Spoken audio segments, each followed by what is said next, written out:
Is there anyone out there who can save this car?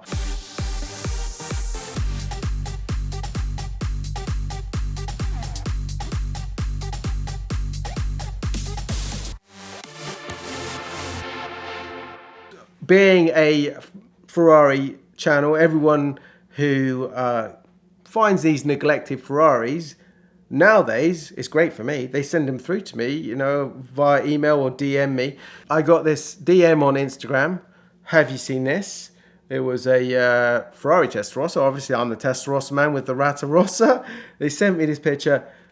On the side of this steep slope in Puerto Rico was this pink Testarossa where the sun had bleached it so much. It was sat there apparently for 17 years, unmoved. But the owner, whose house was right next to it, was never going to sell it. Me being me, wanted to rescue this car somehow, but I already had the Testarossa. Trying to get a car like that from Puerto Rico to the UK, I knew the money involved in it, so I didn't really want to get involved with another Testarossa. It wasn't good for the channel, and I already had one.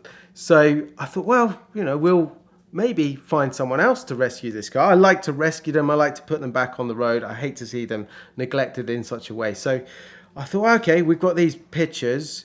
I spoke to the guy who sent me the pictures who had taken them. I said, would you mind if I put a video out there using your images? He was like, yeah, no problem. Sent me a little video clip as well of just walking around this car so you could see the paintwork was terrible. It was on a spare wheel. We were able to see quite a few things in it, but it was a complete car. It was all there. It managed to even look into the front trunk where the spare wheel was. And you can see on the Testarossa, you've got a fake carpet floor where normally underneath it, you've got the slim Space Saver spare wheel, which was on the car. But I could see that in there, the carpet was raised. So obviously the rear normal wheel was sat underneath it. So it had that, it had all the jack kit.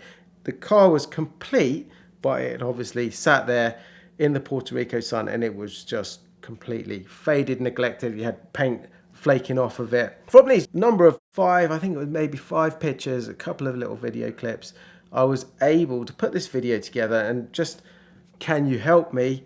Is there anyone out there who can save this car?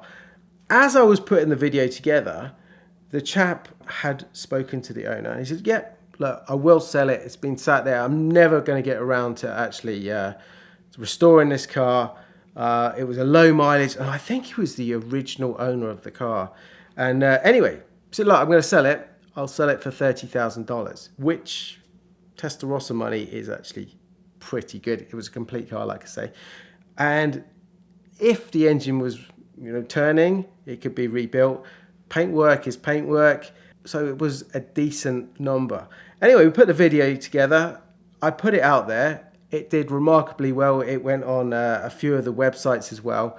And within 24 hours, the car was sold. So I managed to speak to the chap who had bought the car. He was a local guy in Puerto Rico who had his eye on this car and tried to buy it for about 15 years from the guy. He'd seen it on the side of the road. Same kind of sentimentality as me. Could not bear to see this Ferrari neglected, just sitting there rotting away in the hot sunshine. So he managed to then buy this car and got it back to his place, had a look at it. He actually, where it was sat on the road, he actually turned it over, got some fuel, sprayed it into the car, and got it. You could hear it. It was turning over, and it actually fired up. The guy was mad. Obviously, on a Ferrari Testarossa, you've got cam belts, and they're rubber cam belts, which you're meant to really change every 3 years. You can push it out to 5, but beyond that, you really don't want to try and turn over the engine, because if that breaks, it's extremely expensive. So this car, with the heat, sat there for 17 years. It's definitely a no-go. You do not want to try and start a car like that. But this guy was crazy. He started it up. It didn't completely run, but you could hear it was really trying to fire up, and it had a lot of potential. It would have worked, yeah. And he got away with it. He didn't snap the cam belts. After that, he got it trailered back to his house.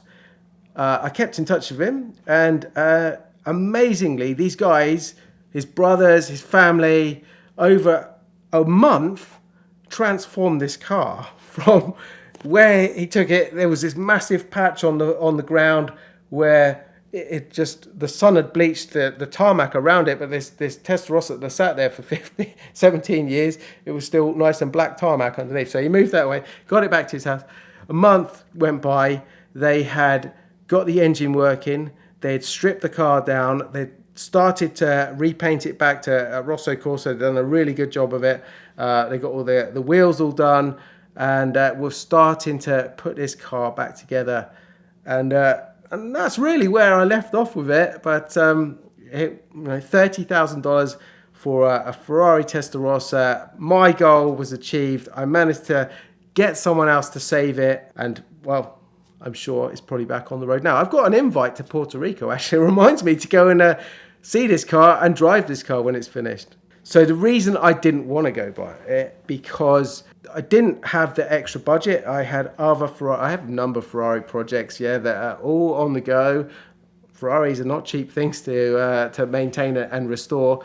I just didn't have the extra 30,000. I probably would have had a go at doing it if I did have the budget to do it. And it was also the hassle of trying to ship it over from Puerto Rico, the time it takes to do that. And also, really, the main thing was I already had previously a Testarossa, very nice one, and the Rattarossa. So I didn't really want another Testarossa in my life. But the main thing was I didn't actually have the space. I've got Ferraris on my drive. I've got Ferraris on my sister's drive. I've got cars on my girlfriend's drive. They're in garages, all of which are favours. So having another one would have been a bit of a problem, because it would have done the same thing. It would have been on the side of the road, just in a different country. So another of the reasons that I didn't really want to touch the car is getting hold of Ferrari parts and Testarossa parts are really quite difficult nowadays. They did make quite a few of them, but Ferrari are really good at holding current stock car parts. But anything beyond, let's say, the last two models of Ferrari, when the stock dries up, they don't tend to keep replenishing it. So when you're talking about Testarossas and little bits you need here and there, it doesn't need to be the big bits. It's the small bits that are really tricky to actually find. And so knowing this, it was another reason why I didn't really want to take on another Testarossa project. The thing that I really did love about this car was it is my favorite version of Testarossa. It's the same as my Rattarossa. It was a 1987 build car, which was the twin mirror, which I personally like the look of. It's not the most expensive one. The one that everybody wants is the single high mirror known as a monospecco. This one was a monodado, which was the twin mirror, and it had the center hub, center lock wheels on it. Around about 1988, Ferrari changed those wheels to a 5-stud, which personally I don't think look as good. So this was my actual ultimate Testarossa. In the right color, it was a Rosso Corsa.